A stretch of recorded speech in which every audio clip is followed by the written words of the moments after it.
Bonjour à tous, eh bien voilà, on arrive à la période estivale et aussi aux périodes de vacances d'été et vacances aussi globales, hein, puisqu'on peut prendre ses vacances à n'importe quelle période de l'année. Donc aujourd'hui, on va aborder un petit peu quelques conseils pour pouvoir partir en vacances serein. Dans un premier temps, je vais vous parler des problèmes qu'on peut rencontrer. Ensuite, des petits conseils si vous confiez la garde de votre aquarium à quelqu'un ou si vous voulez que votre aquarium soit géré tout seul. On va commencer par les problèmes qu'on peut rencontrer. D'abord, le premier souci, c'est nourrir les animaux. Ensuite, deuxième problème, ça peut être la température de l'eau en fait. Je vous expliquerai par la suite pourquoi on peut avoir des problèmes de température. Et dernier problème, l'évaporation, tout simplement. Si on part longtemps, il se peut qu'il y ait de l'évaporation dans l'aquarium et ça peut poser aussi problème. Donc, premier problème, nourrir ses poissons. Alors, si on part 3-4 jours, voire une semaine, que ce soit poisson ou crevettes, en principe, c'est pas grave. Il n'y a pas besoin de les nourrir, sauf si ce sont des poissons gloutons ou des juvéniles. Là, ça va être délicat. Par contre, si on doit partir vraiment plus d'une semaine, il va falloir trouver des solutions. Et les solutions, il y en a. Alors, il y a les blocs de nourrissage qu'on peut donner aux poissons. Honnêtement, bon, c'est pas extraordinaire. Bon, pourquoi pas. Il y a ensuite les nourrisseurs. Ça, c'est très pratique en fait. C'est programmable jusqu'à 2 semaines. Et ça permet de distribuer quotidiennement, voire plusieurs fois par jour, une quantité de nourriture qu'on a un petit peu prédéfinie à l'avance. Donc ça, c'est génial. Par contre, ça ne concerne que la nourriture sèche, hein, pas de vivant, pas de congelé, rien du tout, que de la nourriture sèche. Mais ça, honnêtement, c'est le top, c'est ce qu'il y a de mieux. Et ensuite, pour finir, alors si vous avez des crevettes, vous pouvez vous servir de feuilles. Là, c'est du mûrier platane. On peut aussi servir de feuilles de catapa. En fait, c'est de la nourriture, à retardement. C'est-à-dire que vous la mettez dans l'eau, il va se passer déjà plusieurs jours avant que ça s'hydrate, et ensuite les crevettes vont commencer à s'alimenter. Donc, vous pouvez espérer une autonomie d'une petite semaine. Alors, c'est un complément alimentaire, mais c'est toujours mieux que rien. Par contre, n'en mettez pas trop dans l'aquarium, ça a tendance à larguer du tanin et ça pourrait aussi générer de l'ammoniac, nitrite, nitrate. Pourquoi? Parce que si on en met trop, ça fait beaucoup de choses qui ne seront pas consommées par les animaux et qui vont se décomposer. Deuxième option, si vous confiez l'aquarium à quelqu'un, cette personne va pouvoir venir tous les jours ou tous les 2 jours donner à manger à vos animaux. Alors, ce qu'il faut faire, c'est bien conseiller la personne, lui expliquer comment donner à manger et surtout ne pas trop donner à manger. Il y a aussi un piège, il faut vraiment expliquer ça aux gens. C'est quand vous donnez à manger, toujours vérifier que le couvercle soit bien fermé.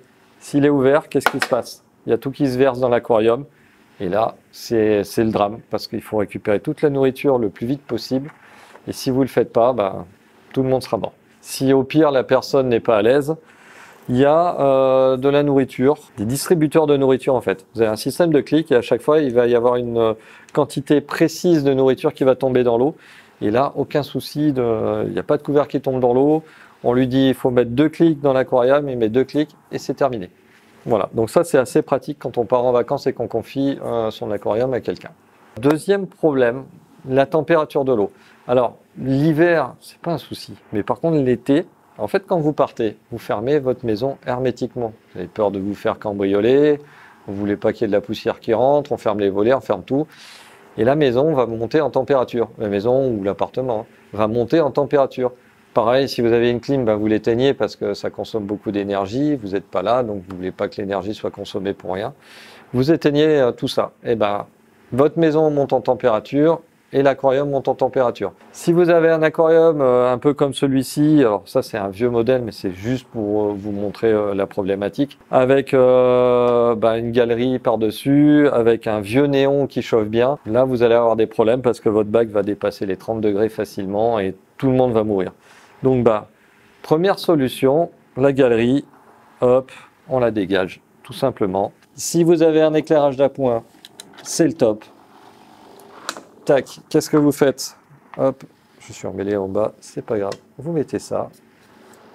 Déjà, ça éclaire mieux. Et puis, votre bac est ventilé. Alors, qu'est-ce qui se passe? L'aquarium va déjà beaucoup moins chauffer. Il va y avoir de l'évaporation qui va générer. L'évaporation génère du froid. Tout simplement, c'est une réaction qu'on appelle endothermique. Donc déjà avec ça, votre aquarium sera un petit peu moins chaud que la pièce. Malgré tout, il y a d'autres astuces pour refroidir l'eau. Il y a des petits ventilateurs qui sont vendus, hein, donc spécifiquement pour refroidir l'eau de l'aquarium. Donc on le met sur le côté, on le met en route et ça va générer de l'évaporation et faire perdre 2, 3, voire 4 degrés la température du bac. Donc ça c'est bien. Si jamais vous n'avez pas ça, eh ben, vous sortez le bon vieux ventilateur de base, ça fait du bien. Vous le faites projeter sur l'aquarium et pareil, il va y avoir de l'évaporation. Alors ne mettez pas trop près parce que ça a vraiment évaporé. Donc voilà, ça c'est, on a tout ça à la maison, c'est très pratique, ça rend service. Et ça nous rend service même aujourd'hui. Voilà, autre chose que j'ai oublié pour l'éclairage. Si vous n'avez pas de programmateur, mettez-en un. Ça vous gère l'éclairage automatiquement. Vous le mettez 6 heures par jour, comme ça vous n'avez pas de souci d'algues.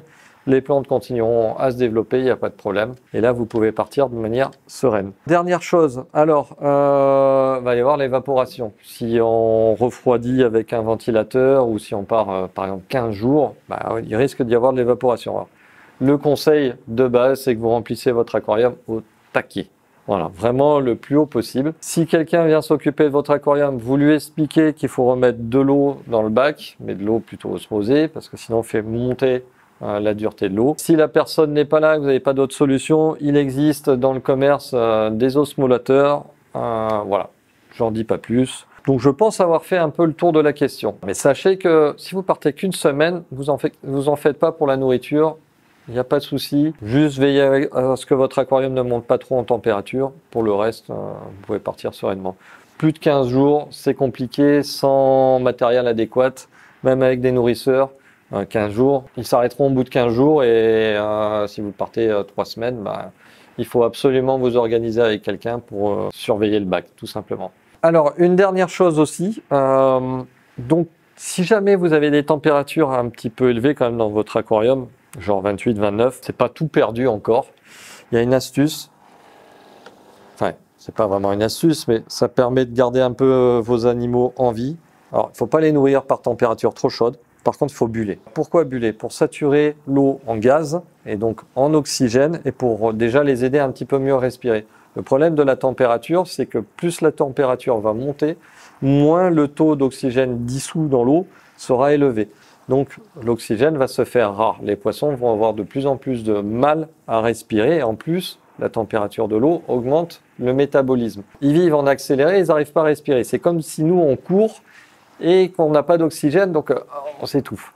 Donc là, ça permet un petit peu de remettre un peu plus d'oxygène dans votre aquarium et donc de les aider à un petit peu plus à supporter, on va dire, les hautes températures. Par contre, des poissons qui sont habitués à vivre dans 26 degrés, on les met à 30 degrés, il ne faut plus les nourrir et ils sont juste en mode survie et il faut les oxygéner. Donc si jamais vous partez une semaine, vous dites je nourris pas, par contre vous bullez. Voilà.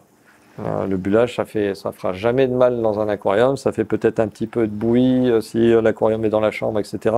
Mais vous n'êtes pas là. Un petit bulleur, ça rend bien service. Voilà. Moi, il me reste plus qu'à vous souhaiter de bonnes vacances si vous partez en vacances cet été. Et puis, sinon, on se donne rendez-vous comme d'habitude, tous les mercredis et les dimanches soirs à partir de 18 h pour de nouvelles vidéos. Voilà. Bonne soirée.